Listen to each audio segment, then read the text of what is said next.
Assalamualaikum warahmatullahi wabarakatuh. Yang terhormat Bapak Ibu dosen penguji UKIN PPG dalam jabatan tahun 2022.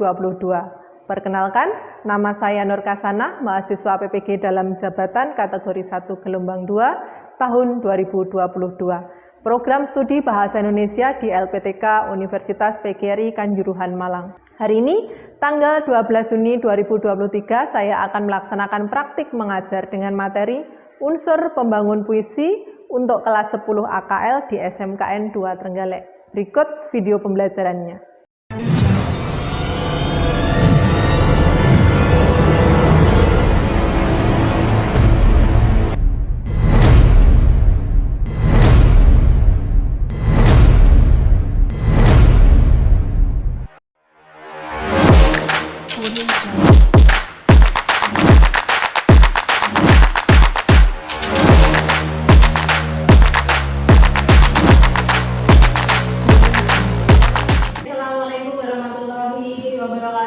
Waalaikumsalam warahmatullahi wabarakatuh. Selamat pagi. Pagi. Gimana hari ini? Sehat? Sehat.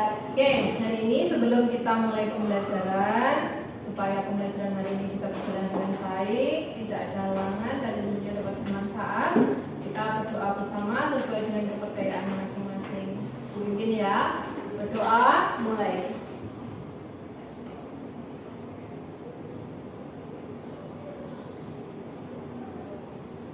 Berdoa selesai. Oke, terima kasih. Nah, sekarang coba siapa yang nggak masuk hari ini? Matthew nggak ada lagi nih. Nggak ada. Alfa lagi. Iya. Terus siapa lagi yang nggak masuk? Coba Martina. Martina kemana? Izin. Izin. Mungkin izin apa ini? Oke. Cuma 2 toh? Iya. Oke, yang nggak hadir berarti Matthew sama Martina. Oke, anak-anak masih ingat nggak pembelajaran kita yang kemarin apa? Puisi. Puisi. Kemarin kita bahas berkaitan apa coba? Masih ingat nggak? Unsur puisi. Ada unsur intrinsik dan ada unsur ekstrinsik. Unsur intrinsik dibagi menjadi 2, ada fisik, yang kedua ada batin. Oke. Nah, sekarang kita pembelajarannya akan melanjutkan materi yang kemarin berkaitan dengan puisi. Nanti akan saya inikan dulu sebelum kita pelajari yang selanjutnya. Saya punya sebuah quotes buat kalian. Nah, puisi itu pada dasarnya akrobatik kata-kata, tapi harus disiasati agar punya lapis makna. Nah, di sini puisi itu tidak hanya dibuat dengan kata-kata yang asal tulis saja, tidak. Kita bisa membuat puisi dengan model penulisan kata seperti apapun, tapi harus memiliki makna. Dan di situ berarti harus diberikan prosedur yang benar untuk puisi supaya memiliki makna yang baik. Nah, ini tujuan kita, tujuan pembelajarannya yang akan kita sampaikan hari ini melalui kegiatan minimal pembacaan puisi. Peserta didik mampu mengidentifikasi unsur pembangun puisi dan menganalisis unsur majas, citraan, kata konkret dan kata konotatif secara tepat. Ini tujuannya dan indikatornya adalah Pembelajaran ini untuk apa? Peserta didik dapat mengidentifikasi unsur-unsur pembangun puisinya. Yang pertama, yang kedua, ini dapat menganalisis unsur majas, citraan, kata konkret dan kata konotatif. Itu untuk indikator pembelajarannya. Oke, dari semua itu kita lihat dulu ini ada beberapa pertanyaan. Oh maaf, suaranya enggak. Nih, apa sih yang kamu ketahui tentang puisi? Apa? Coba siapa yang tahu? Boleh angkat tangan. Oke. Sini ya. Apa itu puisi? Puisi adalah kata-kata indah yang disusun untuk menyampaikan perasaan penulis. Oke, kata-kata indah yang disusun untuk menyampaikan perasaan penulis. Ada lagi? Mana mungkin puisi menurut versi yang lain? Boleh? Siapa? Boleh angkat tangan? Tidak ada? Oke. Apa? Puisi adalah karya sastra yang bisa mewakili perasaan seseorang. Karya sastra yang bisa mewakili perasaan seseorang. Boleh. Semua itu bisa dikatakan sebagai puisi sesuai dengan versinya masing-masing. Sekarang, unsur apa yang kamu ketahui tentang unsur pembangun dari puisi? Ada yang tahu? Atau mungkin bisa dijawab bareng-bareng, boleh? Diksi sama diksi. Oke. Apa itu diksi? Apa yang kamu ketahui berkaitan dengan diksi? Apa? Boleh? Ada yang menjawab mungkin? Apa? Puisi adalah pilihan kata yang digunakan dalam puisi yang merupakan hasil pemilihan secara cermat. Oke. Saya memberikan konotasinya seperti itu, seperti ini. Tetanggaku itu dia itu besar mulut. Itu konotasinya apa? Yang ditanggapi negatif. Besar mulut berarti banyak ngomong. Jadi ada kata-kata konotatif yang bukan makna sebenarnya. Bukan berarti tetanggaku mulutnya besar loh ya. Tapi dia besar mulut itu dalam arti banyak. Itu dalam kata konotatif. Nah, ini tadi yang konotatifnya yang positif dan negatif. Kalau makna positif ini mengandung nilai positif seperti rasa sopan, menyenangkan, tidak menyinggung perasaan dan seterusnya.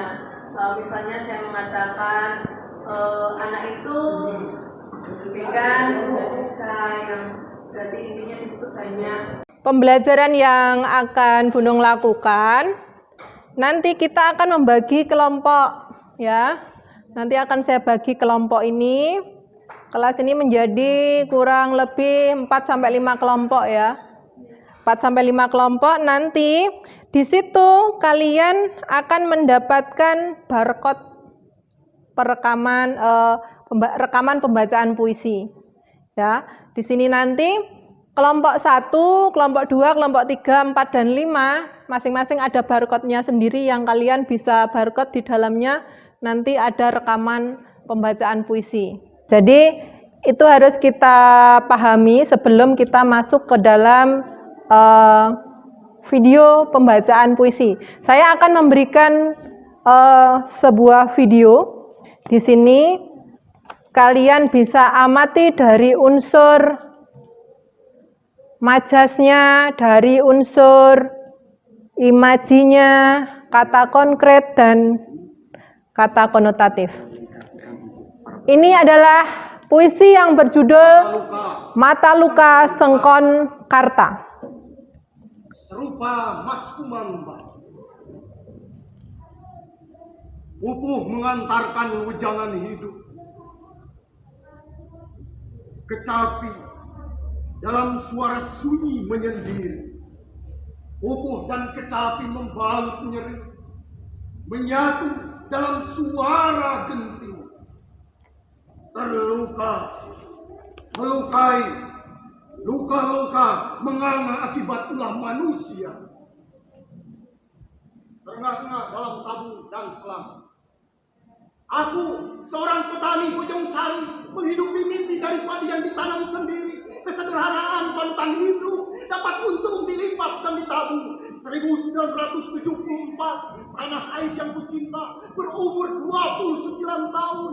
Waktu yang muda bagi berdirinya sebuah negara. Lambang Garuda, dasarnya Pancasila, Undang-Undang 45. Merajut banyak peristiwa. Peralihan kepemimpinan yang mendesak. Bung Karno diganti Pak Harto dengan dalih keamanan negara. Pembantaian 6 jenderal, 1 perwira, 6 jam dalam 1 malam. Mati di lubang tak berguna. Tak ada dalam perang Mahabharata. Bahkan di sejarah dunia. Hanya di sejarah Indonesia.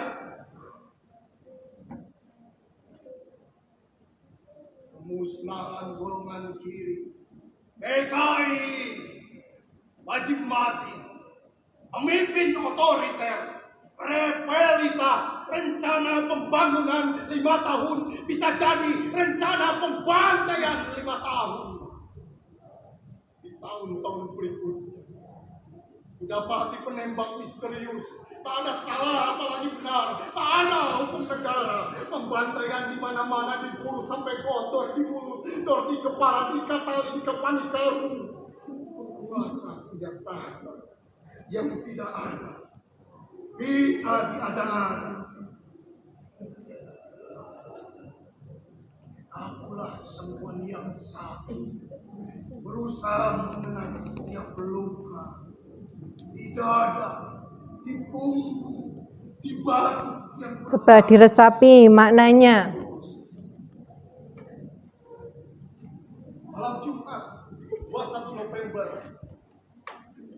1974. Setiap malam Jumat, Yasin dilantungkan dengan hikmah. Bintang-bintang berzikir di kedipannya. Suara-suara binatang melantunkan pujian. Kenapa? Masih mengenakan mukena, mengambilkan minum dari dapur. Di kejauhan terdengar warga desa gaduh. Ya, tadi mereka si keluarga rampok itu usir saja dari sini, bahkan saja rumahnya. Betul. Di lubang bilik ada banyak obor dan petromang menyala, teriakan keras. Saudara, Sengkon, saudara sudah ditunggu abdi. Kamu selamat, menyerahlah. Saudara tidak bisa kabur.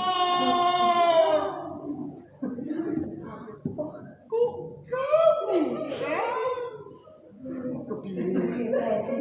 Demi Allah, saya tidak berbuat jahat. Masih dalam suara yang sama. Kalau saudara tidak mau keluar dalam hitungan 3, kami akan mengeluarkan tembakan peringatan. 1, 2.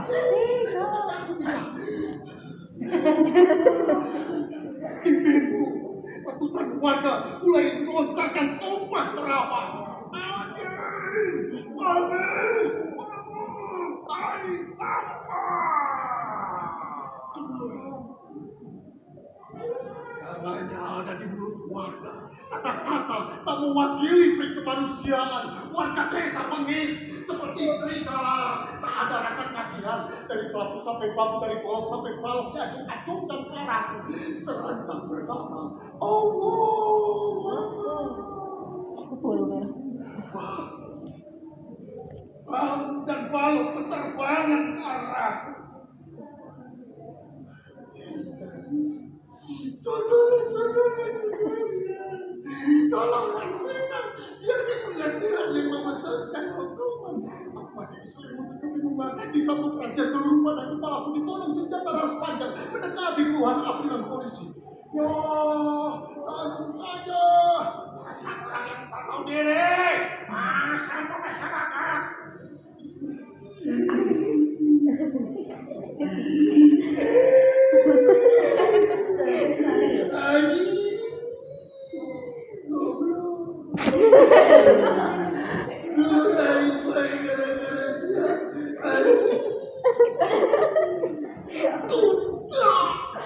Aku dikerumuni pukulan warga, api dan polisi, ikut-ikutan menendang. Suara tembakan itu terdengar saja. Apa yang rupanya? Seorang api digusur, darah dan besik tanah bercampur di rubuh. Dilemparkan ke atas panggung, kondisi antara sadar dan tidak. Selama kejadian, sosokku lemparkan lagi ke atas bak mobil. Perhatikan wajah yang penuh luka itu. Karta, kami ditangkap atas tuduhan perampokan, juga pembunuhan. Sekon dan Karta, terima kasih. Ini pembacaan puisi menurut saya yang luar biasa bagus. Saya berkali-kali menonton ini tetap suka melihat penampilan pembacaan puisi ini tadi. Kalau saya boleh ceritakan, puisi Sengkon Karta ini sejarahnya ini adalah berkaitan dengan kejadian pada tahun 65 dulu. Jadi Sengkon dan Karta itu adalah nama orang seorang petani yang dia itu buruh tani. Sengkon Karta ini buruh tani yang dia bekerja di ladang orang lain, seperti itu. Dan dia ditangkap dengan tuduhan pembunuhan dan perampokan, padahal dia tidak melakukan. Oke, berdasarkan video tadi, kalian mengamati berkaitan dengan apa? Mungkin ekspresinya? Kalian mengamati ekspresi yang bagaimana? Dapat sekali, ya, seperti itu. Membaca puisi itu tidak boleh lempeng saja dengan teriak-teriak terus, tidak, tapi harus ada intonasinya, naik turunnya itu ada. Nah, sekarang ada enggak yang ditanyakan berkaitan dengan apa puisi tadi? Mungkin yang ingin kalian ketahui? Ya? Ada, banyak sekali di situ unsur majas yang terdapat dalam puisi Mata Luka Sengkon Karta ini. Di antaranya itu di situ kalau kita amati, saya punya teksnya, ada majas metafora. Kalau kalian masih mengingat tadi pada bait pertama, di situ bunyinya terluka, melukai, dilukai, luka, luka. Itu adalah majasnya pakai majas metafora. Metafora di sini apa? Membandingkan dua objek yang berbeda, tetapi di sini dia memiliki sifat yang serupa. Dari terluka, melukai, terus dilukai, luka-luka. Ini beda, tapi serupa ya. Objeknya beda gitu. Terus ada lagi dalam teks ini juga sarkasme. Sarkasme itu berupa apa ya? Ibaratnya kayak di situ ada sindiran umpatan yang bahasanya agak kasar. Di situ tadi saya mengamati ada dasar orang tak tahu diri, sampah masyarakat. Kata sampah masyarakat itu masuk ke dalam sarkasme. Itu diantara beberapa dari majas yang terdapat dalam Mata Luka Sengkon Karta. Nanti kita bahas lebih lanjut lagi berkaitan puisi Sengkon Karta ini di lain kesempatan. Mungkin itu berkaitan dengan majas. Ada yang ditanyakan kembali mungkin? Kalau imajinya? Oh iya, di situ dalam Sengkon Karta tadi, Mata Luka Sengkon Karta itu banyak imaji. Ada imaji itu kan ada visual, ada audio kan, ada juga taktil, sentuhan. Nah di situ kalau kita lihat banyak sekali ada berkaitan dengan apa namanya taktil. Taktil itu juga ada dalam bait ke-14 di situ. Paceklik, paceklik itu kan dirasakan bisanya, tidak hanya dilihat, tidak hanya didengar, tapi paceklik itu dirasakan, jadi taktil ya. Terus ada lagi visual. Visual ini tadi ketika mengatakan petani, saya petani Bojongsari, itu kan visual, dilihat gitu. Terus lagi padi, dia menyebutkan padi. Nah, dia menyebutkan lagi Garuda. Garuda itu adalah visual, jadi seakan-akan pembaca itu melihat lambang negara kita, Garuda. Seperti itu. Jadi itu imajinya. Kalau auditif yang didengar ya. Itu tadi ada pada bait kelima itu ada kata batuk, mendengar kata batuk. Nah, batuk itu kan didengar. Kalau bisa juga itu batuk itu dilihat. Tapi ketika pada saat di bait kelima tadi, di situ auditif, pendengaran. Itu ya penjelasannya berkaitan dengan majas dan juga imaji. Nah, di LKPD kalian sudah ada barcode dari rekaman pembacaan puisi yang sudah saya berikan di situ. Nanti silakan ini di barcode, kalian barcode satu persatu untuk kelompok 1 yaitu di nomor 1, 2 sampai 5 itu masing-masing satu barcode.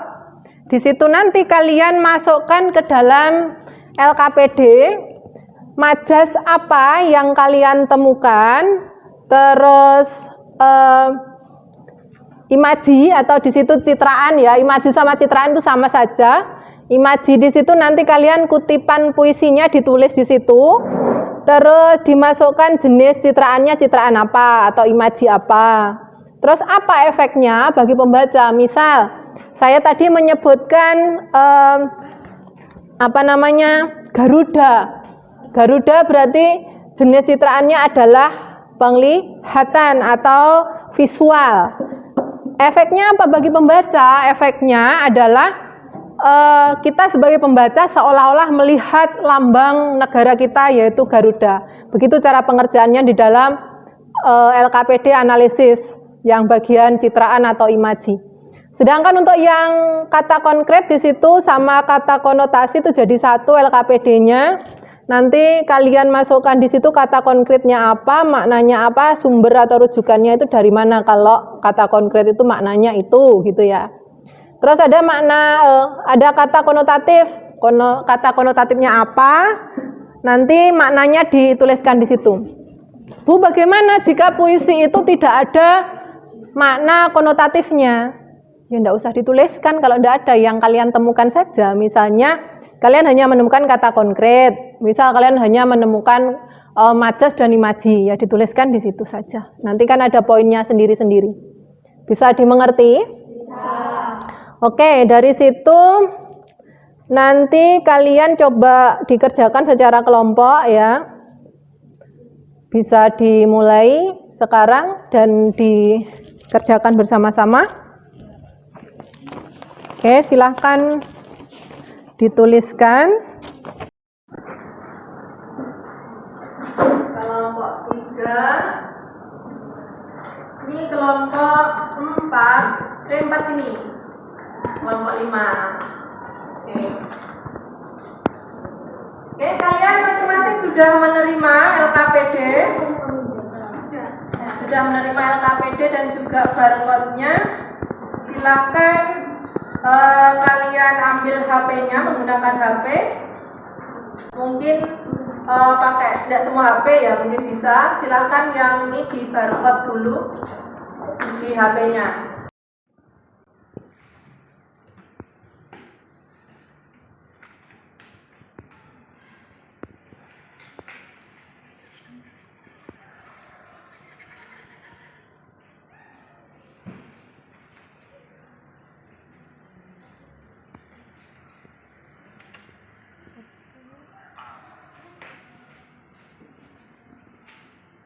Perhatikan sebentar kalau sudah bisa barcode-nya.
Ada kesulitan barcode-nya?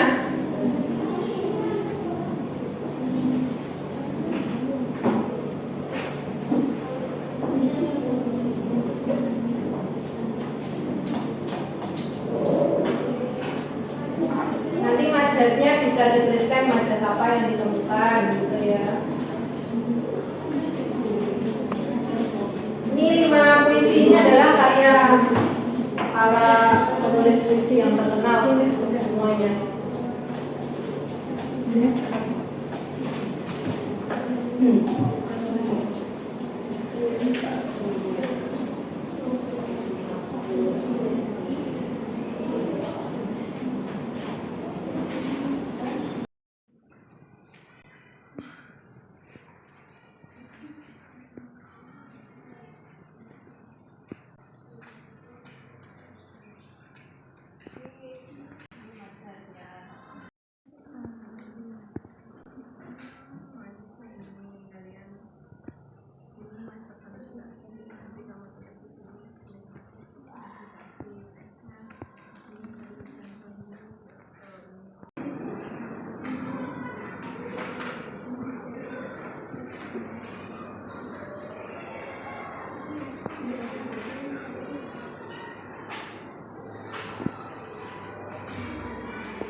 Sudah selesai? Sudah.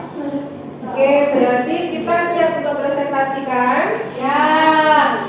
Oke.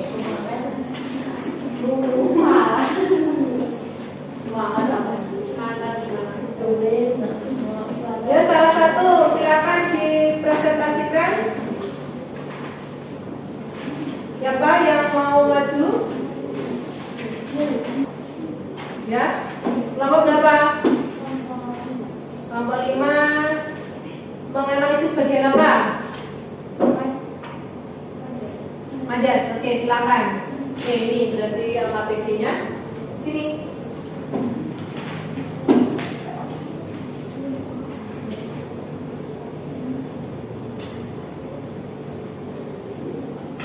Oke. Majas yang terdapat dalam puisi yang berjudul Aku adalah yang pertama metafora. Terus teksnya aku ini binatang bola. Yang kedua hiperbola. Aku tetap merancang menerjang. Yang ketiga hiperbola juga. Aku mau hidup 1000 tahun lagi. Oke, ditemukan 3 majas, metafora, hiperbola. Oh, 2 ya, majasnya 2. Kenapa dikatakan itu adalah majas metafora? Membandingkan ini ya, berarti membandingkan 2 hal yang berbeda tapi yang serupa. Aku ini binatang jalan, jadi apa namanya, menyamakan lah intinya, menyamakan antara aku dengan binatang jalan, sesuatu yang berbeda tapi karena sifatnya atau karakternya yang buruk memiliki karakter yang sama. Hiperbola, aku tetap meradang menerjang, melebih-lebihkan. Aku mau hidup 1000 tahun lagi, mana mungkin 1000 tahun lagi, lalu paling ya 100 tahun nenek umur kan ya gitu ya. Oke. Jadi ini terlalu hiperbola. Oke, bagus, terima kasih. Silakan kembali ke tempat.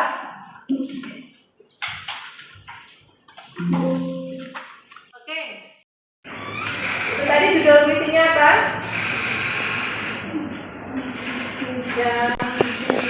Hujan bulan Juni. Oke.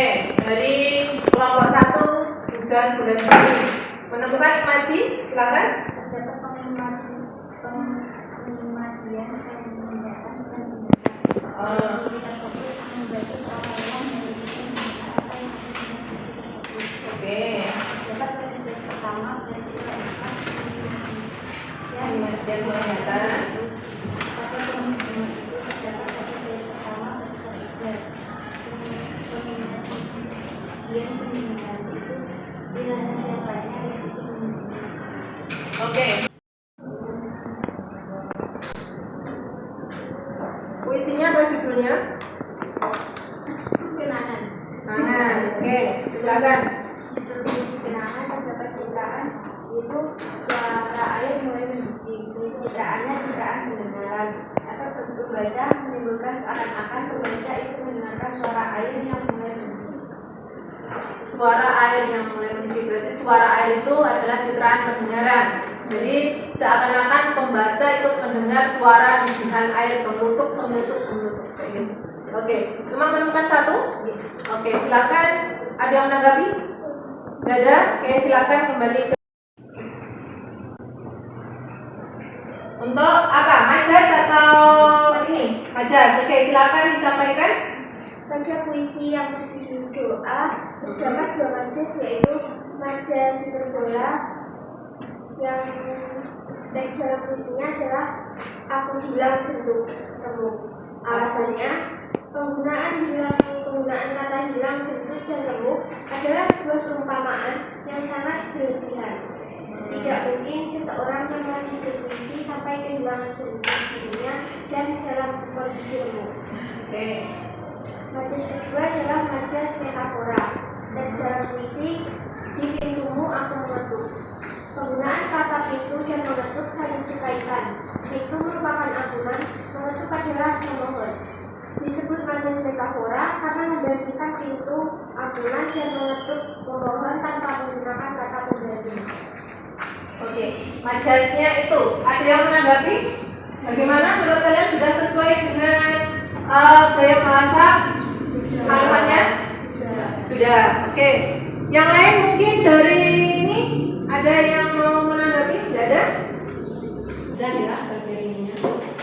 Sekarang kesimpulan dari materi hari ini. Mungkin di antara kalian ada yang mau menyimpulkan berkaitan dengan apa namanya majas, citraan, kata konkret, kata konotatif itu yang kalian dapatkan apa dari situ? Apa? Mungkin ada yang bisa menyimpulkan? Oke, salah satu silakan. Ya, apa? Bisa berdiri? Duduk saja. Silakan berdiri. Untuk menciptakan puisi yang indah, kita perlu menggunakan majas. Oke, untuk menciptakan puisi yang indah perlu majas atau gaya bahasa. Ada yang lain? Dengan mempelajari itu majas, kata komentar, imaji, dan komentatif membuat sebuah karya puisi jadi lebih menarik. Oke, dengan mempelajari itu puisi bisa jadi menarik. Bisa jadi karena dalam puisi ketika ditambahkan mungkin dengan gaya bahasa, adanya kata konkret, adanya imaji, itu orang akan lebih tertarik untuk melihat atau membaca karya kita yang berupa puisi. Sangat bagus untuk kesimpulan yang telah kalian dapatkan di sini. Berarti dari materi ini kalian sudah bisa memahami ya berkaitan dengan empat hal tadi. Sudah, oke.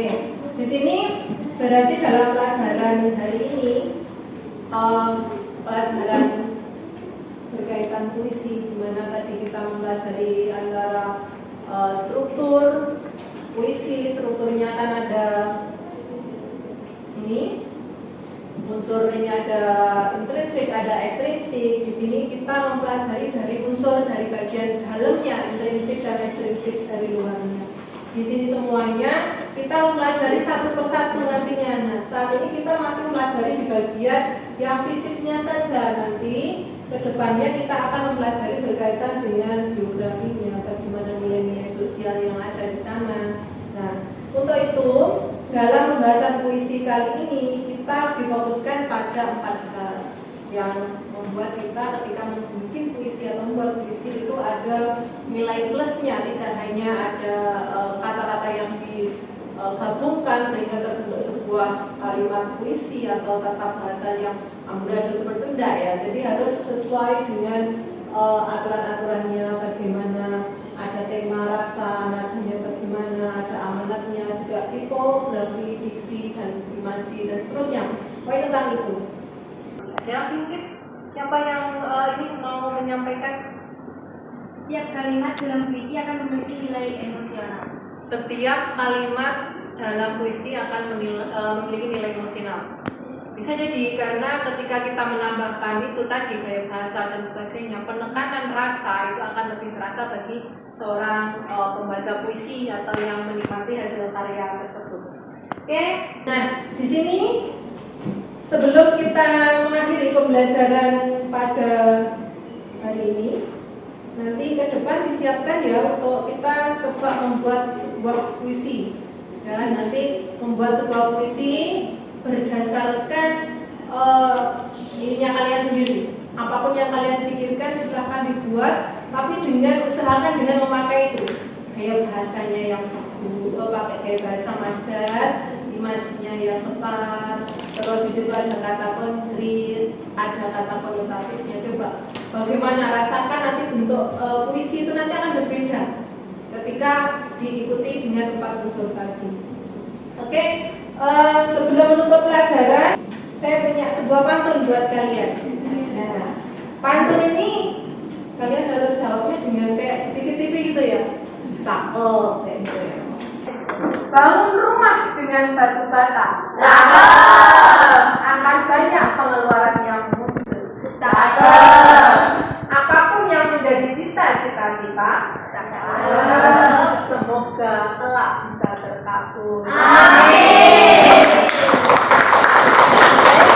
Baik, anak-anak semuanya, ada kurang lebihnya Penil minta maaf.